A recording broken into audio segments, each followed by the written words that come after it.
To add the Get Quote button on your WordPress website, follow these simple steps. Create a button using WordPress editor. Edit page or post. Go to your WordPress dashboard and select the page or post where you want to add the button. Add button block. If you are using the Gutenberg editor, click on the plus icon, then select the button block.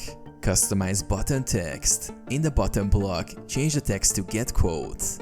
Link the button. To make the button functional, click on the button and add the URL in the link field.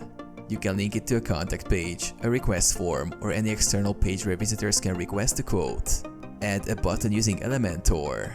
Edit with Elementor. Go to the page and click Edit with Elementor. Drag and drop button widget. From the Elementor sidebar, drag the button widget to your desired section. Customize the button text. Change the text to Get Quote. Add link. In the link section, enter the URL where visitors can request a quote. Style the button. Customize the button's appearance to match your website's theme. Add a pop-up button. For a more engaging experience, you can use plugins like Pop-up Maker to display a Get Quote button that triggers a pop-up form.